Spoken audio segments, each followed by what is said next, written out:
नमस्कार दोस्तों।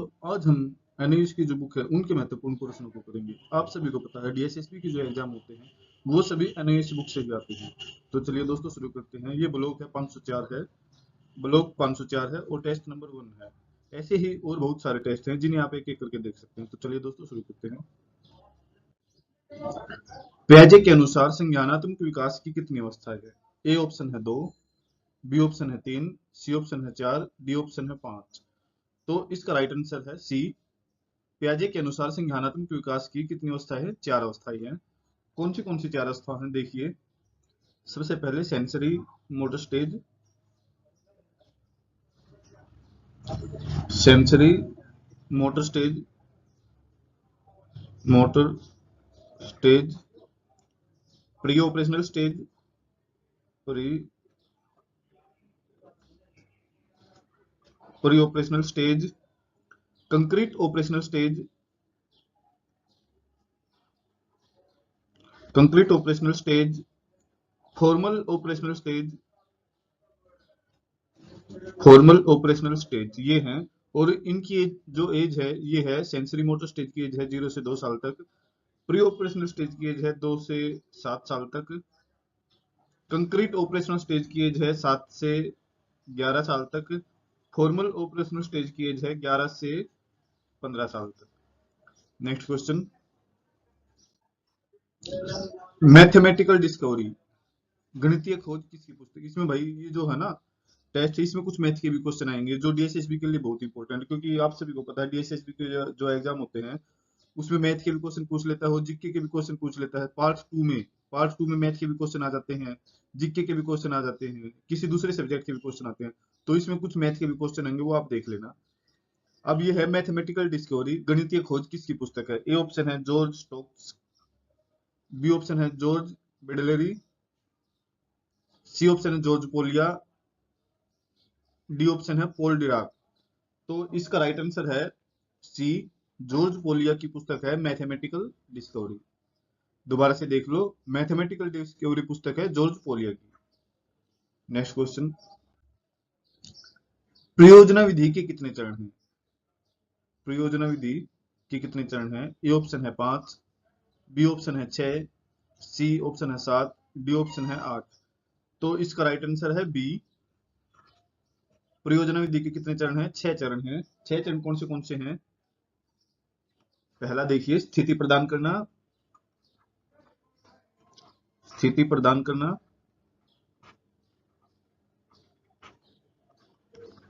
दूसरा है परियोजना का चयन करना।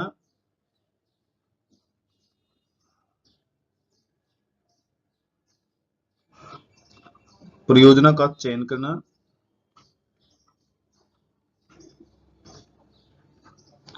तीसरा है स्थित परियोजना की योजना बनाना।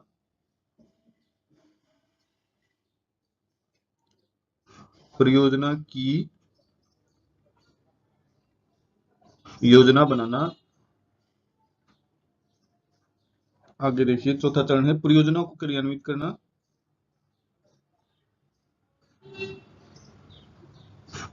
परियोजना को कार्यान्वित करना।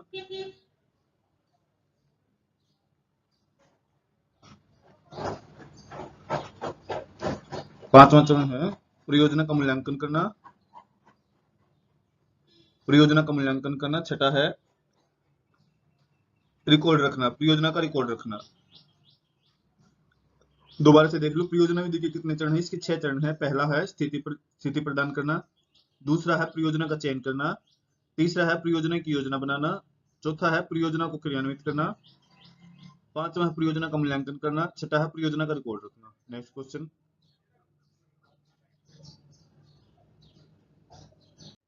देखिए क्वेश्चन नंबर 4 है, दो आसन कोणों का योग कितना होता है? दो आसन कोण का योग कितना होता है? इसमें कुछ मैथ के भी क्वेश्चन आएंगे, मैंने आपको पहले बता दिया, क्योंकि डीएसएसबी के में मैथ के भी क्वेश्चन आ जाते हैं, जीके के भी है, इंग्लिश के भी आ जाते हैं। इंग्लिश में सिनोनिम एंटोनिम भी पूछ लेता है कई बार। तो इसमें मैथ के क्वेश्चन है। देखिए, ए ऑप्शन है 45 डिग्री। दो आसन कोण का योग कितना होता है? ए ऑप्शन है 45 डिग्री, बी ऑप्शन है 90 डिग्री, सी ऑप्शन है 180 डिग्री, डी ऑप्शन है 360 डिग्री। तो इसका राइट आंसर है सी, दो आसन कोणों का योग कितना होता है? 180 डिग्री। नेक्स्ट क्वेश्चन, चलिए भाई क्वेश्चन नंबर 5 है, दो वास्तविक संख्या का योग कितना होता है? दो वास्तविक संख्या का योग कितना होगा? ए ऑप्शन है सदैव सम होगा, बी ऑप्शन है सदैव विषम, सी ऑप्शन है सदैव वास्तविक, डी ऑप्शन है कोई नहीं। तो इसका राइट आंसर है दो वास्तविक संख्याओं का योग होगा सदैव वास्तविक। सी इसका राइट आंसर है। दो वास्तविक संख्या का योग क्या होगा? सदैव वास्तविक। वास्तविक संख्या क्या होती है? कोई भी संख्या जिनके बारे में हम सोच सकते हैं या उनको हम लिख सकते हैं या जिनका हम दैनिक जीवन में प्रयोग कर सकते हैं। कोई भी संख्या हो सकती है, जैसे 1, 2, 5, 7, 9, 20, कोई भी संख्या, 100, 1,00,000, करोड़, कुछ भी संख्या हो सकती है जिनका हम दैनिक जीवन में प्रयोग कर सकते हैं और उनके बारे में हम सोच भी सकते हैं। नेक्स्ट क्वेश्चन, पूर्ण संख्या आरंभ होती है। पूर्ण संख्या किससे शुरू होती है? ए ऑप्शन है 0 से, बी ऑप्शन है 1 से, सी ऑप्शन है 2 से, डी ऑप्शन है 3 से। तो इसका राइट आंसर है पूर्ण संख्या 0 से शुरू होती है और अनंत तक जाती है। पूर्ण संख्या अनंत ऐसे लिखा जाएगा भाई, अनंत तक जाती है। 0 से शुरू होती है और अनंत तक जाती है, मतलब ये कभी खत्म ही नहीं होती है। पूर्ण संख्या दोबारा से देख लो, 0 से शुरू होती है और अनंत तक जाती है। नेक्स्ट क्वेश्चन, क्वेश्चन नंबर 7 है, ये देखिए भाई, +1, +2, +3, +4, ये किसके उदाहरण है? ए ऑप्शन है धन पूर्णांक, बी ऑप्शन है ऋण पूर्णांक, सी ऑप्शन है संपूर्णांक, डी ऑप्शन है विषम पूर्णांक। तो इसका राइट आंसर है ए, ये धन पूर्णांक है। +1, +2, +3, +4 ये किसके उदाहरण है? ए इसका राइट आंसर है, ये धन पूर्णांक के उदाहरण है। नेक्स्ट क्वेश्चन देखिए भाई, नेक्स्ट क्वेश्चन है -1, -2, -3, -4, -5 ये किसके उदाहरण है? ए ऑप्शन है धन पूर्णांक, बी ऑप्शन है ऋण पूर्णांक, सी ऑप्शन है संपूर्णांक, डी ऑप्शन है विषम पूर्णांक। तो इसका राइट आंसर है बी, ऋण पूर्णांक। इसका राइट आंसर है -1, -2, -3, -4, -5 ये किसके उदाहरण है? ये ऋण पूर्णांक के उदाहरण है। नेक्स्ट क्वेश्चन देखिए भाई, 2/3, 3/8, 5/7, 6/13 ये किसके उदाहरण है? ए ऑप्शन है समभिन्न, बी ऑप्शन है विषम भिन्न, सी ऑप्शन है मिश्रित भिन्न, डी ऑप्शन है इकाई भिन्न। तो इसका राइट आंसर है ए, ये है समभिन्न। ए इसका राइट आंसर है। ये किसके उदाहरण है? समभिन्न। समभिन्न क्या होती है? जिसमें अंश छोटा होता है तथा हर बड़ा होता है। दोबारा से देख ले, समभिन्न क्या होती है? जिसका अंश छोटा होता है तथा हर बड़ा होता है। जैसे देखिए इसका एग्जांपल, 8/15, 20/31, 23/29, कुछ भी हो सकता है, 50/57। इसमें क्या होता है? इसमें अंश छोटा होता है और हर बड़ा होता है। उन भिन्नों को हम क्या बोलते हैं? समभिन्न बोलते हैं। विषम भिन्न क्या होती है? विषम भिन्न में जिसका अंश बड़ा होता है तथा हर छोटा होता है। एग्जाम्पल देखिए, विषम भिन्न क्या होती है? जिसमें अंश बड़ा होता है तथा हर छोटा होता है। जैसे एग्जाम्पल देखिए विषम भिन्न के, यहाँ पे लिख रहा हूं भाई, 5/3, 11/7, 28/5, 30/34, कुछ भी हो सकता है ऐसे जिसमें अंश बड़ा हो और हर छोटा हो। अब मिश्रित भिन्न क्या होती है? मिश्रित भिन्न का एग्जाम्पल देखिए सीधा, 2 से ही 1/3, 3 से ही 2/7। इसको हम मिश्रित भिन्न को बदल भी सकते हैं। मिश्रित भिन्न को बदलेंगे तो क्या हो? जैसे 3 दूनी 6 और एक ये ऐसे हो जाएगा 7/3, 7 21 और 2 23, ऐसे हो जाएगा 23/7। ये होते हैं मिश्रित भिन्न के एग्जाम्पल। नेक्स्ट क्वेश्चन देखिए क्या होगा, ऐसी भिन्न जिसका जिसका अंश 1 होता है उसे क्या कहते हैं? जिसका अंश 1 होता है उसे कहते हैं, ए ऑप्शन है तुल्य भिन्न, बी ऑप्शन है इकाई भिन्न, सी ऑप्शन है सम हर भिन्न, डी ऑप्शन है विषम भिन्न। तो इसका राइट आंसर है बी, बी इसका राइट आंसर है। उसको बोलते हैं इकाई भिन्न। जिस भिन्न का अंश 1 होता है उसे कहते हैं इकाई भिन्न। कोई भी संख्या, जैसे एग्जांपल देखिए 1/5, 1/9, 1/6, 1/7, कुछ भी हो सकता है ऐसे जिसका अंश 1 होता है और हर कुछ भी हो सकता है, उसको बोलते हैं इकाई भिन्न। तुल्य भिन्न क्या होती है? तुल्य भिन्न क्या होती है? जब देखिए, जब किसी भिन्न के अंश और हर दोनों किसी संख्या से गुणा कर सकते हैं या भाग कर सकते हैं। जैसे देखिए ये 2/3 है, इसको हम गुणा कर देंगे, 2 से गुणा कर देंगे तो 2 दूनी 4 हो जाएगा, और हर को भी 2 से गुणा करेंगे तो ये 6 हो जाएगा, और 2 को 3 से गुणा करेंगे तो 2 तिया 6 हो जाएगा अंश, और हर हो जाएगा 3 तिया 9। ऐसे किसी भी संख्या को हम गुणा कर सकते हैं या भाग कर सकते हैं, उसको बोलते हैं तुल्य भिन्न। समहर भिन्न क्या होती है? समहर भिन्न क्या होती है? जिसमें हर समान होते हैं समहर भिन्न कहलाती है। जिस संख्या में, जिस भिन्न में सम हर समान होते हैं समहर भिन्न कहलाती है। जैसे देखिए एग्जांपल देखिए 1/15, 2/15, 3/15, 4/15, 5/15, कुछ भी हो सकता है। ऐसे संख्या कोई भी हो सकता है, लेकिन इसमें हर समान होने चाहिए। इसमें सभी में देखियो हर 15-15 ये सारे समान हैं। विषम भिन्न क्या होती है? जहां अंश बड़ा होता है तथा हर छोटा होता है। दोबारा से देखिए विषम भिन्न क्या होती है? जहां अंश बड़ा होता है तथा हर छोटा होता है। जैसे देखिए 5/3, 11/7, 28/5, 33/20, 37/31, 46/37, कुछ भी हो सकता है ऐसे, जिसमें अंश बड़ा होना चाहिए तथा हर छोटा होना चाहिए। कोई भी संख्या ऐसी हो सकती है, कोई भी भिन्न ऐसी हो सकती है। नेक्स्ट क्वेश्चन देखिए, संख्याओं की कितनी मूल संक्रिया होती हैं? ए ऑप्शन है 3, बी ऑप्शन है 4, सी ऑप्शन है 5, डी ऑप्शन है 6। तो इसका राइट आंसर है बी, संख्याओं की कितनी मूल संक्रिया होती हैं? 4। 4 कौन सी होती है? जमा, घटा, गुणा, भाग, ये मूल संक्रिया होती हैं 4। जमा, घटा, गुणा, भाग। नेक्स्ट क्वेश्चन देखिए, निम्न में से क्या सत्य है? क्वेश्चन नंबर 12 है, निम्न में से क्या सत्य है? 4 ऑप्शन है आपके सामने। दो संख्याओं का योगफल उनके एचसीएफ और एलसीएम के गुणनफल के बराबर होता है। बी ऑप्शन है, दो संख्याओं का गुणनफल उनके एचसीएफ और एलसीएम के योगफल के बराबर होता है। सी ऑप्शन है, दो संख्याओं का गुणनफल उनके एचसीएफ और एलसीएम के गुणनफल के बराबर होता है। तो इसका राइट आंसर है सी, दो संख्याओं का गुणनफल उनके एचसीएफ और एलसीएम के बराबर होता है। एक एग्जांपल देखिए इसका, कोई भी संख्या ले सकते हैं आप। मान लो हमने ले ली 15 और 20। 15 और 20 का एलसीएम देखिए कितना हो जाएगा? 15 और 20 का एलसीएम हो जाएगा 300, सॉरी 15 और 20 का एलसीएम 60 भी हो सकता है भाई, वैसे तो 300 भी होगा, लेकिन हमें मिनिमम देखना है। 15 और 20 का एलसीएम हो जाएगा 300, और इसका एचसीएफ हो जाएगा 5। 15 और 20 का एलसीएम हो जाएगा 60, और इनका एचसीएफ हो जाएगा 5। और जब हम इन दोनों को गुणा करेंगे एलसीएम और एचसीएफ को, तो हो जाएगा 300।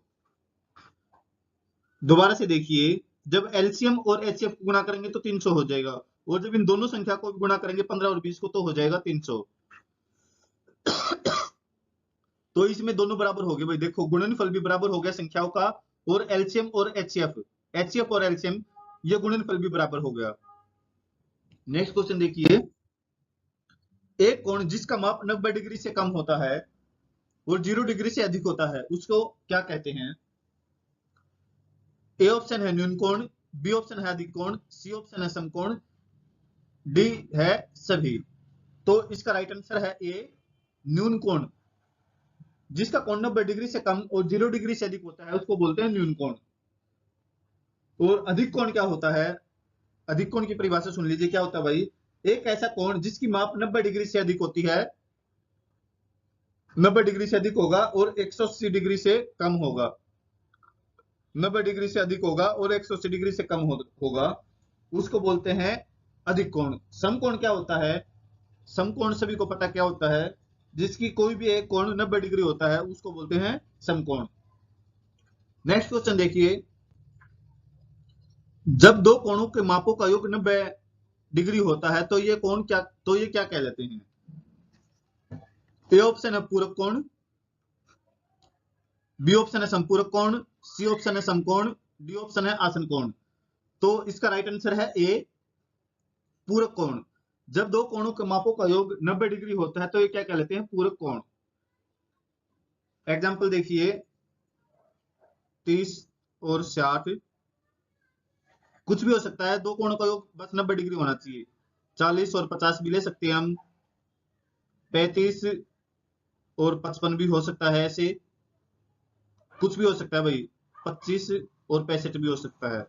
जब दो कोणों का योग 90 डिग्री होता है तो होते हैं पूरक कोण। संपूरक कोण क्या होता है? जब दो कोणों का योग 180 डिग्री होता है उसको बोलते हैं संपूरक कोण। जब दो कोणों का योग संपूरक कोण होता है उसको बोलते हैं संपूरक कोण। एग्जाम्पल देखिए, 50 और 130, 80 और 100, 20 और 160, कुछ भी हो सकता है, 55 और 125। मतलब दो कोणों का योग 180 होना चाहिए, उसको बोलते हैं संपूरक कोण। आसन कोण क्या होता है? आसन कोण के बारे में तो वैसे मैंने आपको पहले ही बता दिया, पीछे देख लेना क्वेश्चन। नेक्स्ट क्वेश्चन भाई देखो, क्वेश्चन नंबर 15 है, कोणों के आधार पर त्रिभुज कितने प्रकार के होते हैं? कोणों के आधार पर त्रिभुज कितने प्रकार के होते हैं? ए ऑप्शन है 3, बी ऑप्शन है 4, सी ऑप्शन है 5, डी ऑप्शन है 6। तो इसका राइट आंसर है, कोणों के आधार पर त्रिभुज कितने प्रकार के होते हैं? 3 प्रकार के होते हैं। ए इसका राइट आंसर है। कौन से न्यून कोण? न्यून कोण, न्यून कोण त्रिभुज, समकोण त्रिभुज, समकोण त्रिभुज, अधिक कोण त्रिभुज, अधिक कोण त्रिभुज। और न्यून कोण त्रिभुज क्या होता है? यदि त्रिभुज के तीनों कोणों का योग, तीनों कोण न्यून होते हैं तो ऐसे त्रिभुज को न्यून कोण कहते हैं। दोबारा से देखिए, यदि त्रिभुज के तीनों कोणों का योग न्यून होता है तो ऐसे त्रिभुज को न्यून कोण कहते हैं। समकोण क्या होता है? ऐसा त्रिभुज जिसका एक कोण समकोण होता है, ऐसे त्रिभुज को समकोण त्रिभुज कहते हैं। अधिक कोण क्या होता है? यदि किसी त्रिभुज का एक कोण अधिक कोण हो, ऐसे त्रिभुज को अधिक कोण कहते हैं। नेक्स्ट क्वेश्चन देखिए, भुजाओं की लंबाई के आधार पर त्रिभुज का वर्गीकरण कितने प्रकार का होता है? भुजाओं की लंबाई के आधार पर त्रिभुज का वर्गीकरण कितने प्रकार का होता है? ए ऑप्शन है 2, बी ऑप्शन है 3, सी ऑप्शन है 4, डी ऑप्शन है 5। तो इसका राइट आंसर है बी, 3 प्रकार का होता है। कौन कौन सा? देखिए, एक तो होता है समबाहु त्रिभुज, समबाहु त्रिभुज,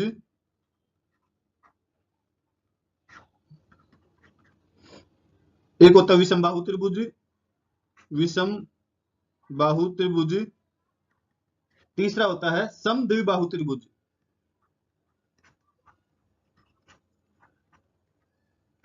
समद्विबाहु त्रिभुज। अब देखिए, समबाहु त्रिभुज क्या होता है, परिभाषा सुन लीजिए भाई। समबाहु त्रिभुज की क्या होती है? यदि किसी त्रिभुज के तीनों भुजाएं बराबर हों तो ऐसे त्रिभुज को समबाहु त्रिभुज कहते हैं। दोबारा से देखिए, समबाहु त्रिभुज क्या होता है? तीनों भुजाएं इसकी बराबर होती हैं, वो होता है समबाहु त्रिभुज। विषमबाहु त्रिभुज क्या होता है? यदि किसी त्रिभुज की तीनों भुजाएं की लंबाई अलग अलग होती है, मतलब बराबर नहीं होती, उसको बोलते हैं विषमबाहु त्रिभुज। और समद्विबाहु त्रिभुज क्या होता है? जब दो भुजाओं की लंबाई बराबर होती है, किन्हीं भी दो भुजाओं की लंबाई बराबर होती है, वो होता है समद्विबाहु त्रिभुज। नेक्स्ट क्वेश्चन देखिए, चतुर्भुज कितने प्रकार का होता है? कितने प्रकार के होते हैं? ए ऑप्शन है 5, बी ऑप्शन है 6, सी ऑप्शन है 7, डी ऑप्शन है 8।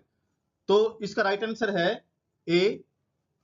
चतुर्भुज कितने प्रकार के होते हैं? 5 प्रकार के होते हैं। कौन कौन से? देखिए,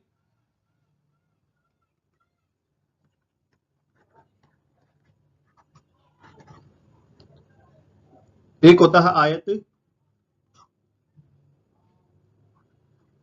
वर्ग, समचतुर्भुज, समचतुर्भुज, समानांतर चतुर्भुज, समानांतर चतुर्भुज,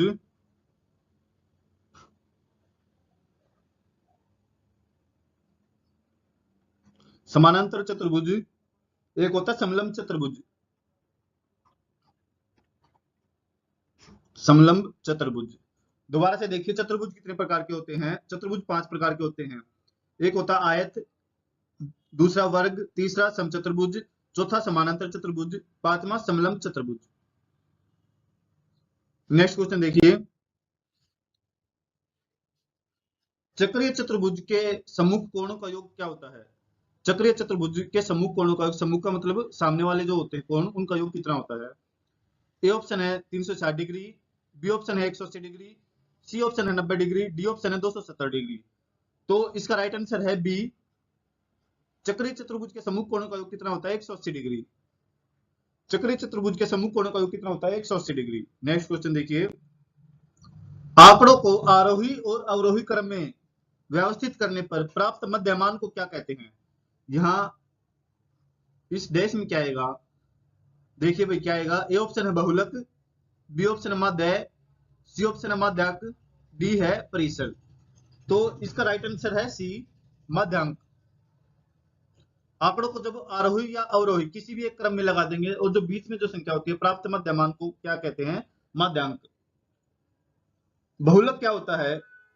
बहुलक वह संख्या होती है या कोई भी अंक होता है जो अधिक बार आता है। कोई भी संख्या होती है जो सबसे ज्यादा बार आए उसको बोलते हैं बहुलक। और माध्यक को बोलते हैं हम एवरेज या औसत। परिसर क्या होता है? जो भी आंकड़े होते हैं हमारे पास उनमें सबसे बड़े और सबसे छोटे का जो अंतर होता है उसको बोलते हैं परिसर। कोई भी संख्या हो सकती है जैसे 5, 10, 7, 20, 11, 25, 27, 38। इसमें देखिए सबसे बड़ा क्या है भाई? इसमें सबसे बड़ा क्या है? 38। और सबसे छोटा क्या है? इसमें सबसे छोटा है 5। और इन दोनों का जो डिफरेंस होगा 33। ये हो गया परिसर। मतलब सबसे बड़े और सबसे छोटे का जो डिफरेंस होता है वो होता है परिसर। नेक्स्ट क्वेश्चन देखिए, निम्न में से कौन सी संख्या 3D यानी त्रिविमीय आकृति नहीं है? ए ऑप्शन है प्रिज्म, बी ऑप्शन है शंकु, सी ऑप्शन है बेलन, डी ऑप्शन है चक्रीय चतुर्भुज। तो इसका राइट आंसर है डी, चक्रीय चतुर्भुज। ये है 2D आकृति। और ये प्रिज्म, शंकु और बेलन ये क्या है? 3D आकृति। 3D आकृति में क्या होता है? लंबाई भी होती है, चौड़ाई भी होती है और ऊंचाई भी होती है। ऊंचाई भी होती है। 3D आकृति में क्या होता है? लंबाई भी होती है, चौड़ाई भी होती है और ऊंचाई भी होती है। 2D आकृति में क्या होता है? लंबाई होती है और चौड़ाई होती है, इसमें ऊंचाई नहीं होती। आगे देखिए भाई, ये हमारे क्वेश्चन यहीं पे खत्म हो गए भाई। अगर आपको वीडियो अच्छी लगी तो वीडियो को लाइक कर देना और चैनल को सब्सक्राइब कर देना। थैंक यू भाई।